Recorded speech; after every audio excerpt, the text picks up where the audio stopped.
Hello, everybody. Welcome back to the Glory Glory Man United podcast. I'm your host, as always, Kyle Quinn, and joining me today is Orest from Orest Talks Football. How's it going, mate? Yeah, big up for the invitation. Um, Lots of things to dive into, but yeah, I'll be doing good, mate. I'll be doing good. Yeah, an absolute shambles from Manchester United tonight. That was entirely predictable, losing 4-0 at Selhurst Park. Crystal Palace doing the double over United this season. Um, we all remember when we got mauled at Vicarage Road when we lost 4-1 to Watford, and we knew that was the last game for Solskjaer. It kind of has that feeling tonight for Ten Hag, doesn't it, Orest? Yeah, it does. It does. It does. That's what reminds me of. But it's so similar. The way we played in both matches compared to Watford in this match is just so similar. But yeah, obviously Oli got sacked straight after. But I don't know if Ten Hag will. But listen, that's up to the board. But yeah, just same complete garbage, really, if you compare those two matches. But yeah, I have to say that I want Ten Hag to be dismissed as soon as possible because I do not want him taking charge of the FA Cup final because I think we could lose 5 or 6-0 to Man City if Ten Hag takes charge of that game. Um, he is completely out of ideas. The players are not playing for him. There's players out there who are just too old, who are past it, like Casemiro, Ericsson, Evans, and there's just other players are just going through the motions. The back four is a shambles. It has to be one of the worst back fours in the Premier League, if not the worst. We've now conceded 81 goals this season. There's absolutely no patterns of play whatsoever. I don't know what they're trying to do. The only possible way they're going to score tonight was from a set piece. They had the ball in the back of the net a couple of times and it was chalked off for supposed foul on the goalkeeper and an offside. But Casemiro in particular is farcical just how bad he is. The drop off from last season is enormous. He just looks like a pensioner out there, doesn't he? And so does Ericsson and Evans, to be honest. What did you make of their performances tonight, Orest? yeah, Casemiro wasn't at his best tonight. I think he got dribbled past 7 times or 8 times. So yeah, um, rubbish from him. Ericsson, listen, I think half these players, well, not even half, but most of these players need to be departed this summer. But Ericsson not good enough. Evans, I mean, nobody wanted this guy. Not even the other four leagues in the English league, but yeah, somehow United just managed to grab him up, and yeah, rubbish back four. I think probably the worst back four I've ever seen this season. But yeah, in terms of I think the only bright player probably could be made, and that's it. That is only it for me. But rest of them, there was just a complete shambles tonight. Um, Casemiro again, getting two of his goals was him going to the ground easily, and yeah, I think it's time for him to go this summer. I really do, and it's about replacing Casemiro with the right midfielder as well. So yeah, he wasn't at it today. He just completely dribbled past easily. Yeah, I have to say this stuffing has been coming for a while. I think in recent weeks we've been getting away with it, but I felt as if we're going to be on the receiving end of a drubbing at some point, and it's tonight is when it has happened. United have been slowly getting worse. I think that's only 2 wins in the last 10 matches now, which really is just relegation form. I think our goal difference is now back to -3. What have we lost? 18 matches this season in all comps. Yeah, Um, it's we've lost absolutely abysmal. 13 league games as well. Lost 13. I think that's the first time since 1976, apparently. So yeah, breaking records left, right, and centre for Eric Ten Hag. So not good. I've heard I've heard this excuse so many times that there's there's not many managers out there. So Ten Hag should keep his job because we haven't got an adequate replacement. That is a pretty weak reason to keep a manager. Um, if that's the only reason for keeping him, then he has to go. in my opinion. Where do you stand on Ten Hag, Orest? Yeah, for me, I've already said he used to go. Um, see, a few months ago, I was like, you know what? Yeah, I'm gonna see how he goes. I'm gonna trust him a bit. But now, listen, I've lost faith. I think it was the Chelsea game where I completely lost it with him. So for me, people are saying that there's no good enough replacement. That's for me. There's the Zerbi who, for me, I want a coach who will coach this team like training and in during the matches. And for me, I think the Zerbi from Brighton, I think he's up there. He really is. So for me, I think this statement of there's no one else to get to replace Tanaga, I think that's just rubbish. Because if people are saying that, then they're basically want Tanaga out, but they have a little excuse um, to find not to not find a replacement. So for me, I'm done with Tenag, and I'm done with these half of these players as well because they need to go this summer. But let's see what Ineos do because they've got a big task now. Obviously, whether they decide to wait until after the FA Cup final, I don't think that's right. I think that's probably the worst thing to do, just to wait after the FA Cup final because if he wins it, we'll surely get sacked because that's how we treat Lewis Van Gaal. So I just don't know what they're gonna do. But for me, I'd get a coach. I'll get a manager who will actually coach this team. So yeah.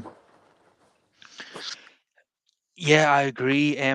So Kieran McKenna has achieved back-to-back promotions with Ipswich, who of course was a coach at United under Mourinho and Ollie. Um, some people have touted him for the United job, and understandably, some fans have said it's too soon. He needs to step it up a level, like go to a Spurs or a Villa before he can go to United. Um, what would you think of hiring him as manager this summer to take over at United? Do you think that would be a good idea? Um,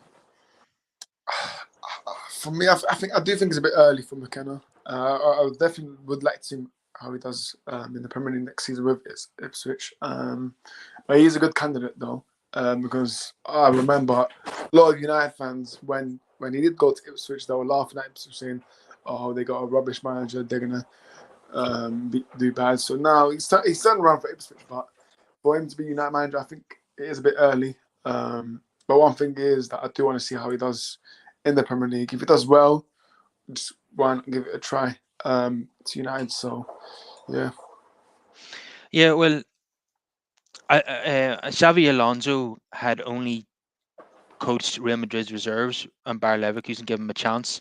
Or Tata had only ever been an assistant to Guardiola and Arsenal gave him a chance, and both those appointments have worked out really well. So you need to be brave as a club and take a gamble on someone. It doesn't always have to be someone with experience of winning trophies. You take a gamble on an up and coming coach, and it might work out really well. So I certainly wouldn't be against that choice, but I probably don't see United going down that road, not yet anyway. Um, yeah, one of the most humiliating things about tonight was not just the scoreline, but it was the fact that Michael Elise and Eze were showboating at times as well, just taking the piss out of United. They just thought it was easy. Um, I suppose the only consolation from tonight is that Michael Elise is strongly linked with a move to United in the summer, and he got the chance to showcase his talents in front of United's hierarchy. So I would absolutely have him top of my list in that position if we're going to sign a right winger in the summer. He was amazing tonight, wasn't he? he was he was, and for me, listen, this is the player that I want to be our first signing. I seen that he's got 60 million release clause. For me, we should be the first club to activate that. There's no excuse for this club not to be fast with this deal. And obviously, there are strong links. Recently, there's been strong links with us to release. So I do hope we get him. Very big potential there. For me, if we get him, probably be our best forward with obviously other players. But for me, we get him here and we'll promise him. But I just hope we don't ruin him. That's the problem. So, um, yeah, 60 million release clause for me. That's if you look at what we've said. I think that's a bargain, for Man Yeah, United. That's should not be no excuse for us. How on earth are we going to get Anthony off the books though? Oh well, uh, yeah. I mean, listen, I'm at Diola. I don't know what he has to do for him to start him, but for me, yeah. I mean, Anthony today was absolutely horrible, horrible. But thing is, Ten Hag will still play him against Arsenal, and yeah, I don't know what he has to do. But for him to throw him when it was 4-0 down, I thought that was embarrassing. But yeah, Anthony, I don't know. What the thing is that we need to have a massive clear out this summer. And for me, whoever it is, whoever the manager is, if it's Ten Hag or someone else, they just have to be ruthless for me. So we'll see. But Anthony, I don't know what we're gonna do with him. Whether we give him a chance next season, but he's not good. Yeah, I agree with you. Amad Diallo's been very poorly treated by the manager, even after scoring that sensational winner against Liverpool in the FA Cup quarter final. He's still only made a couple of cameo appearances since then. He's still not started a match, as far as I can remember, which is a joke considering Anthony has got a number of starts now, and Anthony, for the most part, has been terrible. Um, he's obviously loyal to his most expensive signing, a player that he had at Ajax, and he doesn't want to give up on him because it reflects badly on him if Anthony doesn't work out as a signing. But I don't think it's going to work out for either Ten Hag or Anthony, to be honest. Yeah, and then he brings Amrabat on as well to add insult to injury tonight. And to me, that was just Damon's limitation. He was trying to keep the score down by bringing him on, and he was lucky not to get a red card. He went through the back of somebody, caught Yeah, somebody with the studs on the calf. as Uh, a yeah. yeah, that was a terrible challenge. It was. He is such a mediocre player, and there's no business being at Manchester United, in my opinion. Another dreadful signing from Ten Hag. Um, Another player I want to comment on who was very, very poor tonight was Diogo Dallo, a player who has a lot of fans in the United fan base. They've been talking him up a lot this season, but I have never been convinced. And his defending in recent weeks has been abysmal. And tonight, again, I think it was for the third goal, he was really, really bad. And I think it was the second goal. He was down that right hand side, and he wasn't even in the picture. I seen him in the first half in the centre forward position. He's everywhere except where he should be. And as a defender, he's absolutely shocking. What's your views on Dallo, Orest? I think for me, listen, that lot defensively, he's not the best. But when I look at him attacking wise, I think he's decent when he's attacking line. But defending when it's 1-on-1 situations or where he has to mark someone, he's not. He's just not. He's just so poor at this. And today, yeah, he was poor, very very poor. Because I do like Donald overall as a player because I think overall this season, I think he's probably been our best in terms of defender wise. In terms of right back, because Wan Bissaka for me, uh, yeah, I'm not even going to get into him because he's at. I thought today he was lazy as well, Wan Bissaka, but that lot for me, I thought he could have done better. Um, I know he's playing against what Eze, but still, there's no excuse not to perform. Not to perform. But today I drop into field, go into strike, and like just thinks your bloody position. But yeah, Yeah, he's everywhere except where he should be, as I said. And um, even if you make the argument that he's improved this season, there's been a massive drop off since he gave that penalty away against Chelsea. I don't think he's played well at all since then, and has been getting progressively worse. And tonight he was particularly bad. The only thing I'll say about Juan Bissaka is that he's playing on the wrong side of the pitch. He's getting the short straw there, playing at left back. I hate right-footed players at left back. That really winds me up. At this stage, I would have just thrown in Harry Amos in that position, just give him a go because we're not playing for anything anymore. It's impossible to qualify for the Champions League, so I would have just tried, Harry Amos at left back and just give him a go tonight.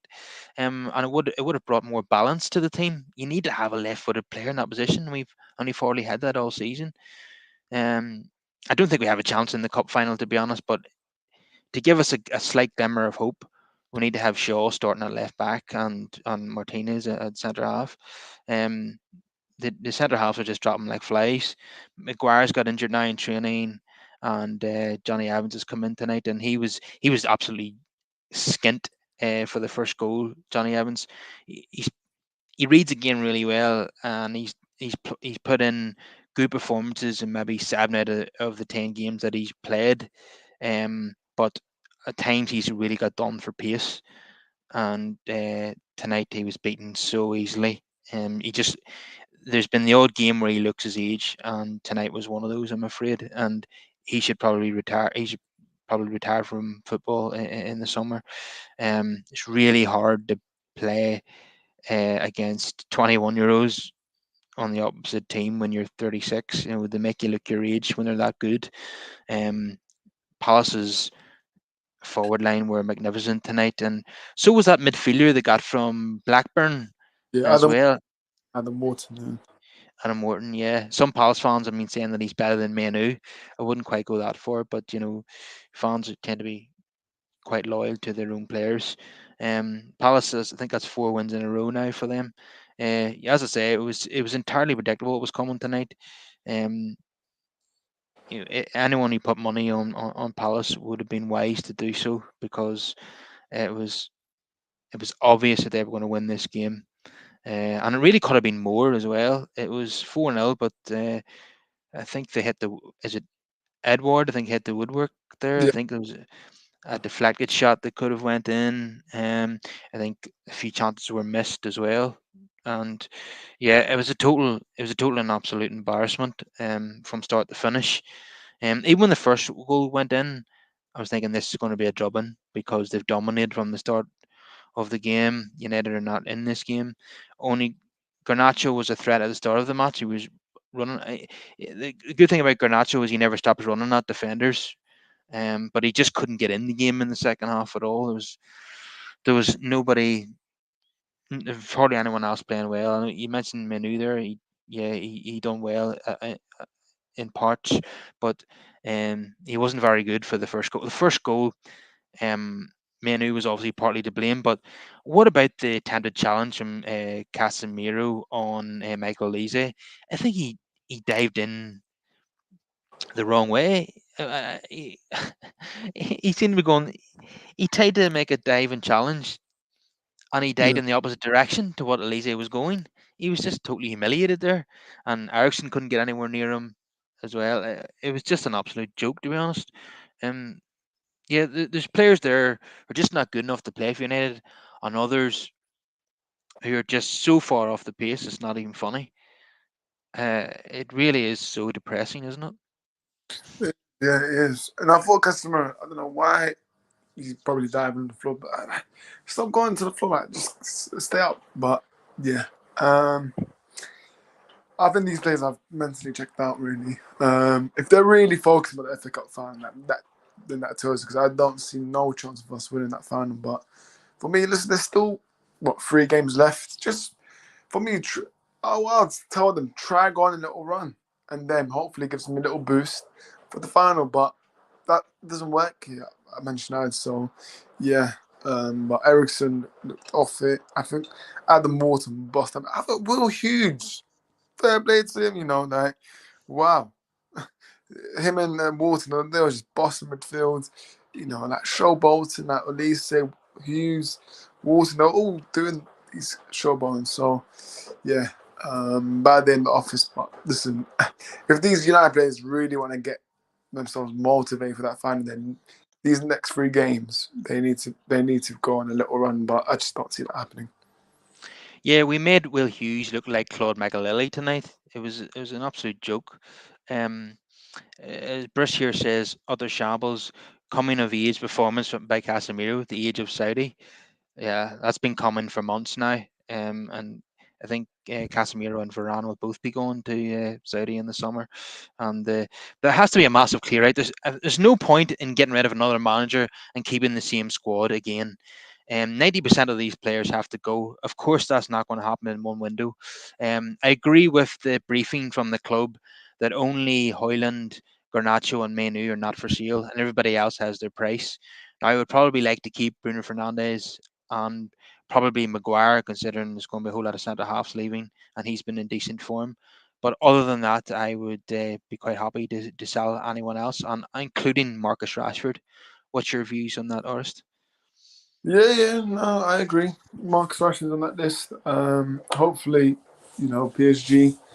I think there's something going on with PSG and Rashford because I definitely thought that last summer PSG had something, but obviously Rashford went into good form. But this summer, I agree with the club brief saying that was on Hoyland, Martinez, mainly, and everyone's up for sale. So, yeah, totally agree with that. I have no issues with Maguire. The thing is, I'm 50-50 with Maguire because it depends how many centre backs this club brings. Because I'd like to see two or three, but knowing this club, we'll probably only get one. But for me, I want to see more than one centre backs. For me, I think Evans, we need to let him go.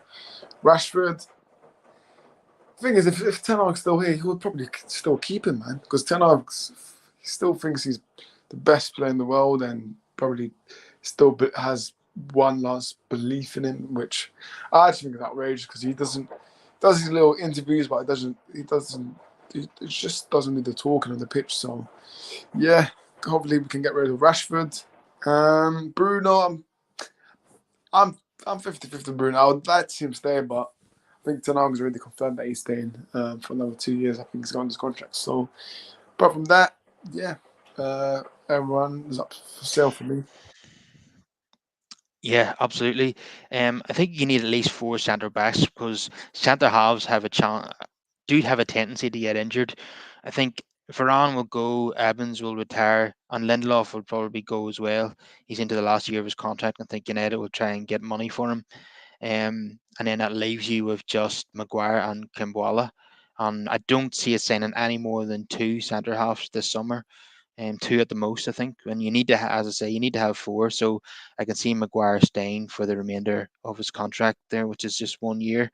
Um, I wanted to come to a tweet here from Jamie, who's been on the show before. He says, "Perfect opportunity for Ineos to sack him tonight. I think they come out of this looking good. It's a chance to start this new era of fresh um, ahead of a big summer, a chance for a new manager bounce for the FA Cup final, and our Ten Hag can join Bayern Munich. And of course, Bayern Munich have had a lot of trouble with getting a new manager. So many names have turned them down. Around unbelievable that Lopetegui turned down Bayern to go to West Ham. Ralph Ranić turned him down. Of course, Julian Nagelsmann, Alonso, and now they're looking at Ten Hag. Um, this would be a perfect opportunity to just let him go to Bayern Munich because, as I said, I don't want him taking charge of the FA Cup final. I can see a scenario where we lose 5 or 6 in that final to Man City. Um, but if we have a new manager, we might get a new manager bounce in the final and give us a chance of maybe sneaking a win there. So that's what I would do. I would take as Jimmy says, I would take the opportunity now to move him on and let him go to Bayern Munich, even though he's not going to be able to take over right away because Tuchel will be in charge to the end of the season. But yeah, I would sack him now or do a deal with Bayern Munich where they can. That would really suit United, Now to sack Ten Hag on his coaches apparently would cost United £20 million. If if he left by mutual consent and went straight to Bayern Munich, he would save United 20 million. So um, that would be the perfect scenario for Ineos if they do want to get rid of Ten Hag. If Bayern Munich simply just take him off our hands, and can you see him going there then? Yeah, with Bayern Munich, obviously, there's been lots of uh, news coming out, especially sources that are close to Ten Hag's campus. So I think we had Sky Sports mentioned this morning. So yeah, obviously he's definitely interested in the move. Obviously he was there he, he was really worked there. I think for the B team. So listen, if Bayern comes in calling for him this summer, then I don't see why not he doesn't go there. Um, but then again, I think this club will probably find a way to do a swap deal of Ten Hag on there, and then we get Tuchel, which I'm not 100% positive about Tuchel, but yeah, listen, all Bayern have to do is call them up and say, "Well, do you want to come?" You probably say, "Yeah," but obviously it depends on how Ten Hag leaves. If he leaves on mutual consent, or I don't know, but yeah, definitely. I'm not sure myself if Tuchel is the right fit for Manchester United. For one, I don't think he plays the style of football that United fans would demand. He's quite pragmatic as a coach. Get Mourinho vibes sometimes from Tuchel, both in terms of his football and his personality. He's a tendency to fall out with people, fall out with the hierarchy. I have no problem with a manager being demanding of his hierarchy, but Tuchel now has been in charge of four major clubs in Europe, and his I think he's been sacked about three times. So um, I'd be weary of, and he doesn't stick around too long, so it wouldn't be my ideal appointment. I would rather take a risk on someone like McKenna, or even someone else I've been talking about for a long time is Simone Inzaghi at Inter Milan, who's has won 8 trophies in Italy, and maybe it's time for him to make a step up to the Premier League. What do you think about that potential appointment, Orest? Yeah, I'll definitely be interested in him.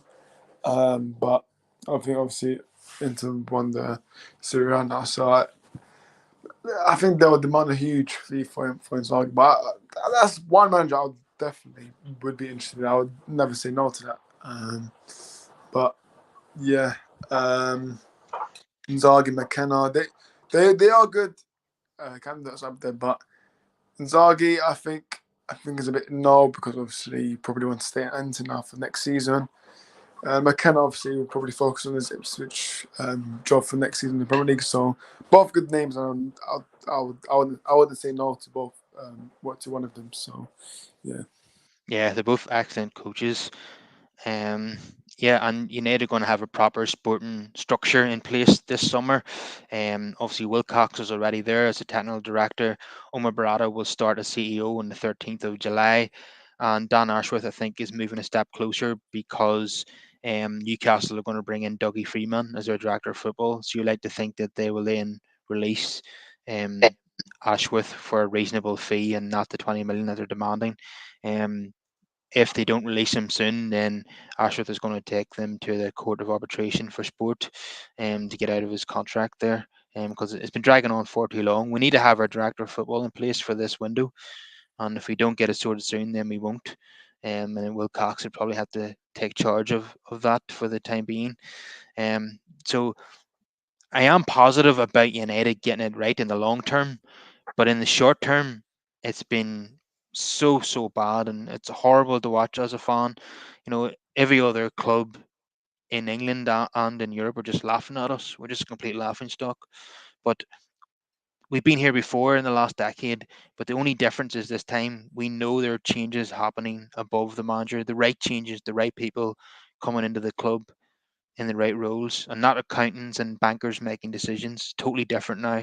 So that does give me positivity going forward. Is that how you feel, Orest?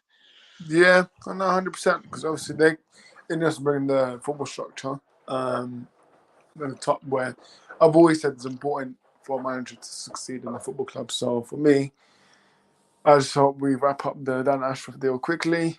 Um, but if not, then I think Jason Wilcox and my brother will both probably be operating without that Ashworth for December. But yeah, look, in terms of the long future, I'm definitely excited.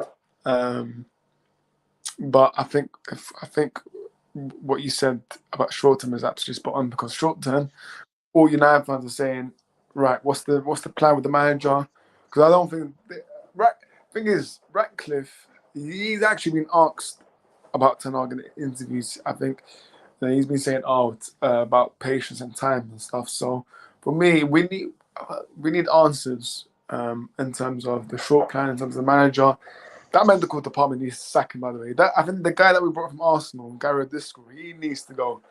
Because for me, he's probably been part of the issue as to why we got so many injuries. So hopefully that these men uh, at the top, Ineos, decide to set needs medical stuff because honestly, if they don't, then I think that's embarrassing. But for me, yeah, long term, I'm definitely excited about. Yeah, we've had so many injuries. It can't just be put down to bad luck. There has to be. It must be a mixture of really, really intense training and very poor medical decisions, not recognizing when players are in the red zone and about to pick up a muscular injury, because it just can't be bad luck. It has to be incompetence as well, because there's just been so many injuries. I mean, and what highlights that the most is that Bruno Fernandes missed a game through injury for the first time in his career tonight. So that is really saying something. Maguire obviously picked up an injury in training as well, and that's was it 63 separate cases this season of players missing a game through injury or illness at Manchester United. Anything we can do wrong, we do wrong. It's just an absolute farce, to be honest with you. Simon Davis here says United are focusing on the cup final, but here's the thing: even if they were, you have to have some kind of form or momentum going into a final. You can't just get beat in your previous 10 games and expect to turn up and win a cup final against the best team in the country. It ain't going to happen, is it? Mm.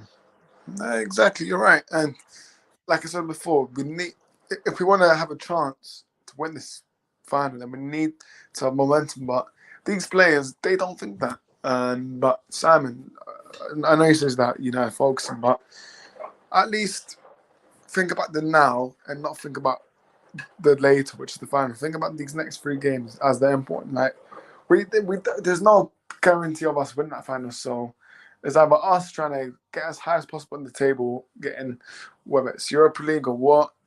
Because obviously FA Cup, you win that, it guarantees Europa League. But for me, there's nothing guaranteed of us winning that final. So yeah, these players they don't think that otherwise. They think the opposite. They think, you know what, we're just gonna focus on the final, not perform our best in the next 3 games, and suddenly expect them to turn up for the final, which is it's not right for me.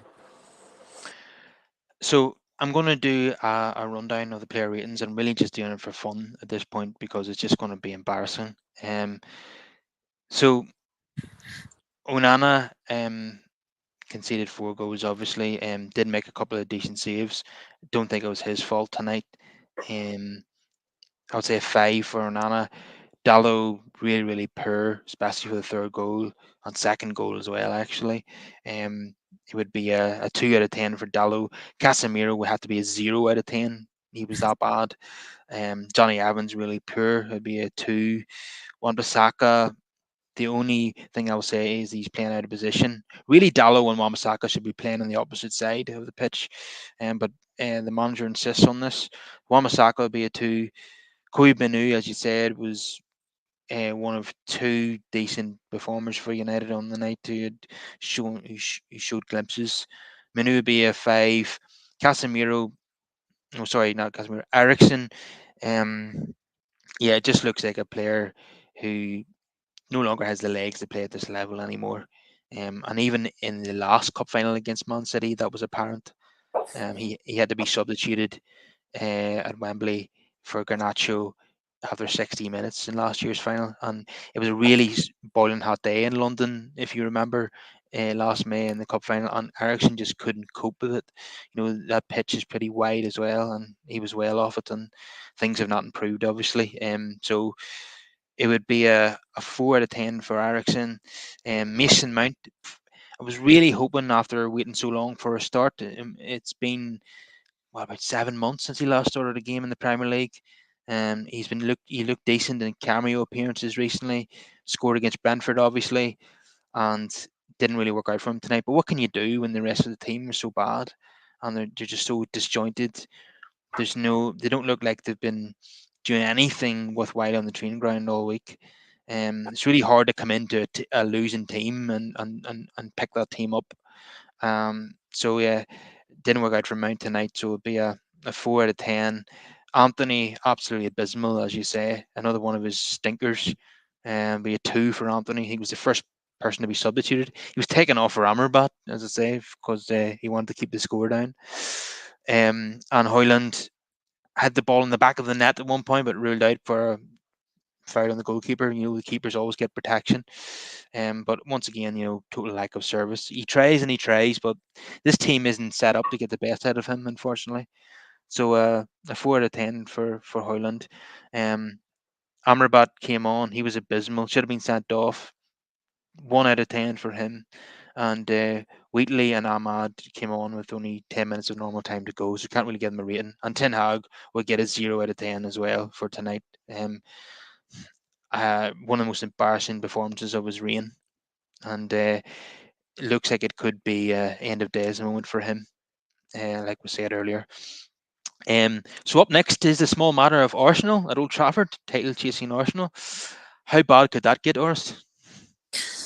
Yeah, I mean, look, I've already said to a couple of the guys, if Arsenal do not score more than 4 goals, then they don't deserve this league, by the way. So it could get worse. It could get.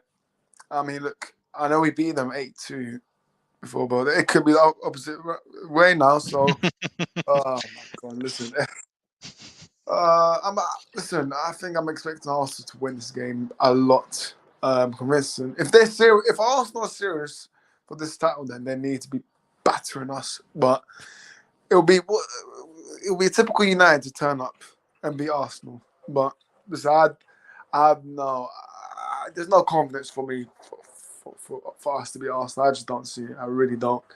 It could get very bad in terms of fans probably getting angry, frustration, booing. But yeah, I just don't see a chance against Arsenal. I really don't.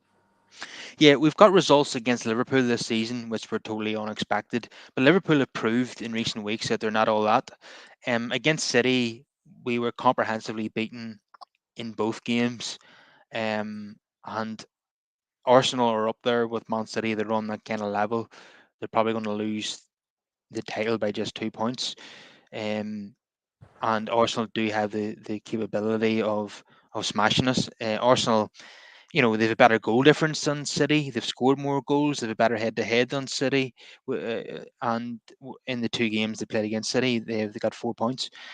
So they're well capable of dominating this game and scoring lots of goals. If they score early, the floodgates could really open. And just imagine how toxic it could get inside the ground if Arsenal score 2, 3, 4 goals.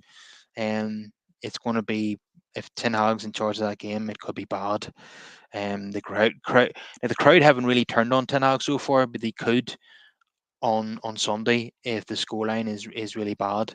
Um, yeah, and the players are going to be could get a horrible reception from the crowd as well, and it's hard to feel sympathy for them. The crowd are they're paying, you know uh, those who are not season ticket holders are paying 50 quid to go to these games, and they're getting absolutely nothing in return. Sometimes not even effort. So they've every right to boo, and that could happen on Sunday. Like you did mention that, at the beginning of last season, we beat Arsenal at Old Trafford. Anthony's debut, I think it was, and he scored on his debut. But United are a long way off that team at the moment. United are mid-table fodder right now, and if they can lose 4-0 to Palace, they could easily lose 4-0 at home to Arsenal. Um, yes, United have shown up in games against the bigger teams this season, especially Liverpool. But as I said, against City, we got nowhere, and Arsenal could really embarrass us. Um, because they're pretty close to City in terms of how good they are. Uh, so yeah, it could get really really bad and really toxic as well. Um, yeah, I'm not looking forward to it. But yeah, you said there earlier that the players have mentally checked out. I have mentally checked out as well. I'm just waiting for August now at this point. Is that how you feel? Yeah, and I'm waiting for the new season. I really am. I think I really know if I was meant to check that, but yeah, August. Let's see. Start again, but listen, I just want to see. I just want to see a restart with this squad, man. Like cut, like refresh. The thing is, we see this every summer, but nothing happens. But for me, this summer, I actually want to see something. But yeah, most likely we'll probably only send out a few players. But for me, my focus on August. Let's see what happens new season. Yeah, let's hope United can start building towards something next season. Um, I'm not expecting the title challenge next season. I'd be happy with finishing fourth, to be honest. It's going to be a long road back to the top, but it can be done within 3 years with the right manager and the right recruitment. So Mhm. hopefully we get there, and I'm excited to see who the new manager is going to be and who we bring in and who we get rid of. So it's going to be a massive summer for United. But Orest, as always, it's been a pleasure to have you on the show. No worries, man. Thank you for the invite. No worries. All right, I'll see you in the summer or next season. Yeah, we'll And, see. and please, everybody, like the video, subscribe to the channel, and get more of your thoughts in. And I shall see everyone again after the Arsenal game.